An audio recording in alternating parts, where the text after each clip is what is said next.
Okay, what's the name? What's the name? Old Stone Fort State Archaeological Park. Dang, I got it wrong. Old Stone Fort State Archaeological Park. Yay! Hello, adventurers, and welcome back to my channel. Today we are going on an exciting adventure through a really unique place here in Tennessee. We found this on Google and thought it just looked kind of intriguing, and so we made our way out to the Old Stone Fort State Archaeological Park. And I'm very excited to expand upon this a little bit more with you guys, so let's take a look around. But after you park, you come down a little walkway and there's a museum, so I'm kind of interested in checking that out and seeing what exactly this place is. It has a very interesting name. It intrigued us with the natural spaces, but I don't know much context because I wanted to uncover this as we kind of went through the space and found what they have to offer. I like to do this sometimes instead of doing extensive research because I feel like coming to a place and seeing what you guys will see is the fair way to kind of explore upon a new place that we're visiting. So I think that right now we're gonna go and check this out. The reason I always encourage you to come inside and check out the museums is because you get to learn about what we're looking at. And today I learned immediately as soon as I came in, this isn't actually a fort in the traditional sense of forts that we've been seeing. Instead, it's a Native American site. And so it's a pretty cool exhibit to say the least. But there's a lot more information as we go back beyond this hall. Ooh. In here we learn about finding and processing food. We learn about the berries and the grasses and all of the native plants to this area and how they would have been used by the Native American tribes. And it just continues to circle around and tell the story of domesticated foods, and also has a video above of the area. But it doesn't just tell us what they had, it also tells us how they used them. For example, some of the different items that they would harvest would be used for medicinal purposes, others for food. It tells us about the preparation steps of each of those. And here we learn a bit more about the earliest people of Tennessee, including the Paleo area, the Archaic area, the Eastern Woodland area, and the Mississippian era. Not only do we learn about the people, we learn about how the people lived. And each group had a slightly different way of life as things changed around them. And this actually changed even how they proceeded forward with how they would make their points. And you can see here that these points are very different from group to group to group. There's also a home that you can come into. And as you explore the home, you see pelts and pieces of tanned hide. I've learned in the past that many of the indigenous people tanned hides through a process called braining, where they would use every single piece of the animal that they were using, including, you guessed it, the brain. And this was a way that they could have long-standing, almost durability to the leather. Here we learn about why it is sacred. This is sacred ground, so naturally you will not want to pick up anything as a collector. Anything that is left here is a part of the historic record and is protected by the Antiquities Act.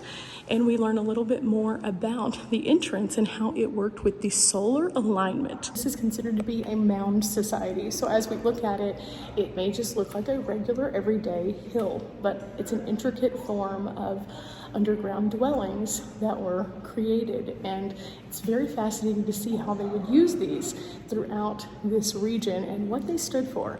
But I think we're going to go learn a little bit more about this outside, so let's go. Now, if you are not able to go into the museum, they do have some signs here to let you know a little bit more about this. This is a 50-foot enclosure area, over 2,000 feet long, of a mounded wall that goes up next to the river. The mounds are mostly stone inside, but the entrance was there for those ceremonial purposes that aligned with the solstice. And I think that that's just absolutely fascinating and kind of different than some of the other mounds that I've visited in the past. There's a lot of things here that we're going to be able to see, and there's a trail that's pretty expansive, so we're about to take off and get going.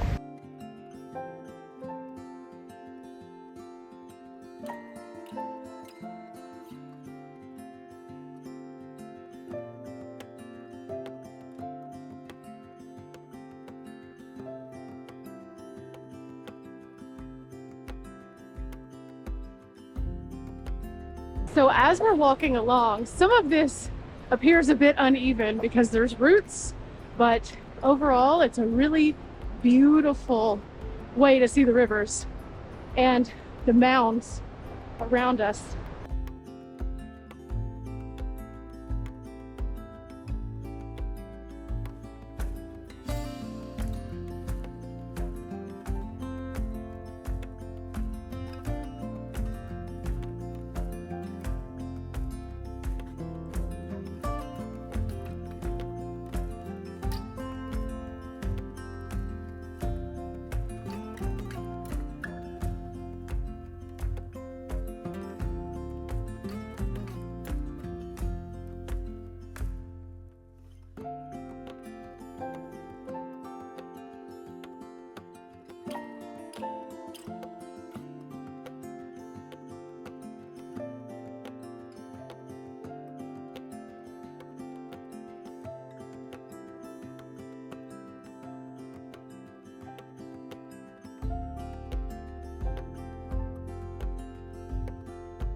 apparently the falls we just found were called the Blue Hole, and it was really spectacular. The water was a little chilly, but not too cold.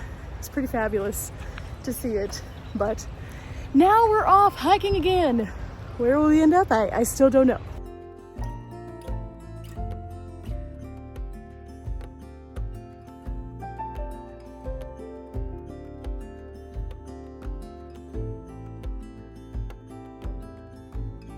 So we found a really cool building, but there's a sign that goes along with it. So let's go learn about it first.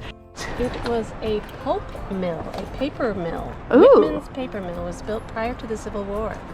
Whitman also built the gunpowder mill used by the Confederate forces during the war. The interesting thing about the sign that Dee was just sharing some of the details from is that this is one of many signs out on the property, and they're each numbered with a specific number that corresponds with the map that you can get in the visitor center. Now normally I pick up a map, and today I don't know what I was thinking. I got a patch but not a map.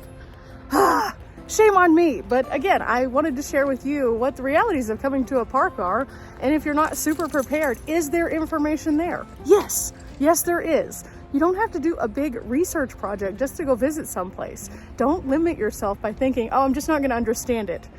There's plenty here to help you understand what you're looking at. And that's why I wanted to share a video in this particular capacity today. I think we can all see that it is a gorgeous, beautiful, happy place to come out and hike, but also there's some brain wrinkles that you can get if you just take the time to stop at the sign. Being down here is so cool because you get to see how expansive the space is, but also how big the rocks are. And if you think about it, how did they get them here? These are big. These are huge. I mean, I can stand on it and be just like a small speck. But coming into this, it's also very gorgeous. We came in through this moss-filled like tunnel. It does have a few menacing and daunting things here though too.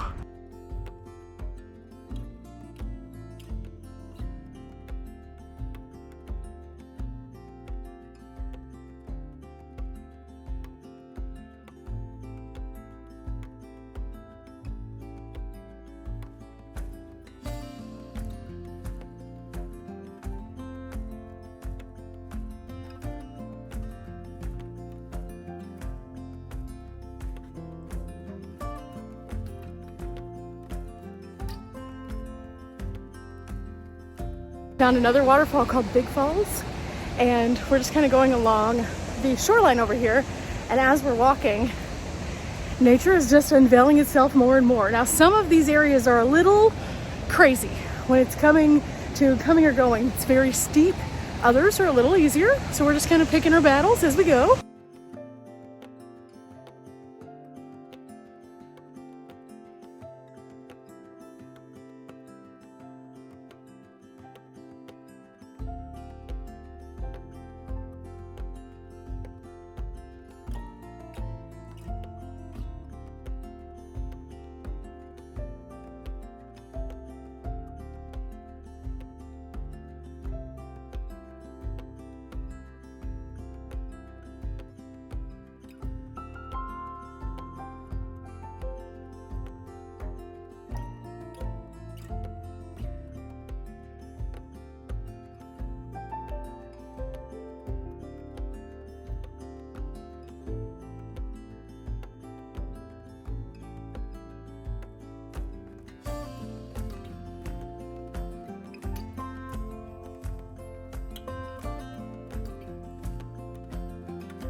It's nice down here, but there's a lot of like little weird places that you can drop off pretty easily, so be careful if you come out here.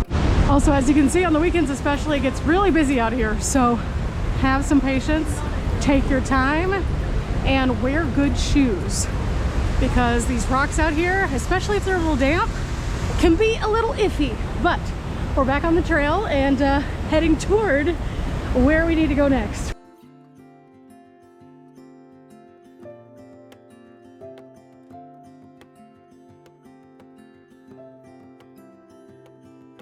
And after a bit more walking, we have made it to this giant, expansive field. It's just kind of interesting. You can walk through this as well, I think. Beginning of the video, whenever I mentioned this is a Native American site, it's also been cohabitated by other people as the time has passed. And part of the reason why we found the mill earlier is because the waterways themselves are perfect for a mill to operate. And so it serviced this area for quite some time.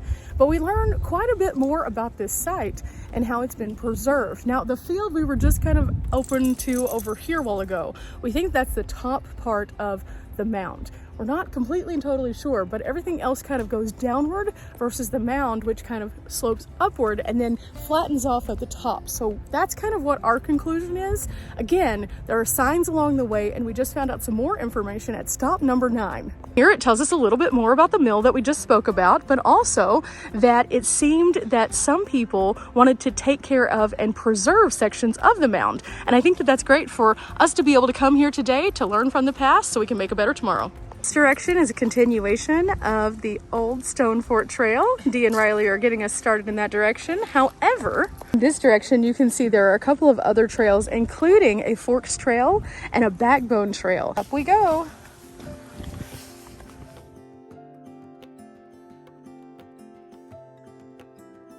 So we just came down a boardwalk, and you can probably see where Dee is standing right now. It actually mentions on that sign that this is the highest portion of the entirety of the wall. And as you're looking over at where Dee is standing, you can see there's kind of a mound off to the right. That is the actual wall of the fort, so to speak, the stone wall. It's absolutely awesome because you can see far down into the valley from here and see just how tall this thing is. For example, those are the people who are walking, and check this out, guys. Ready? 1, 2, 3. Magic, magic, magic, magic, and here we are. Goes to show just what kind of fortification that they built up.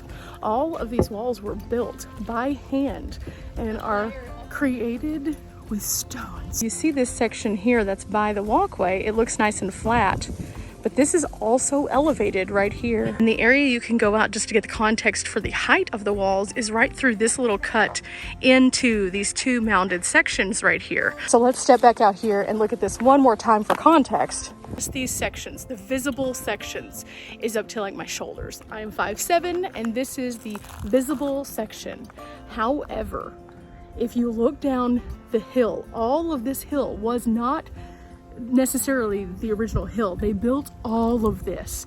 So this was not something that was an easy task by any means. This was a time-consuming task, and it was all for ceremonial purposes.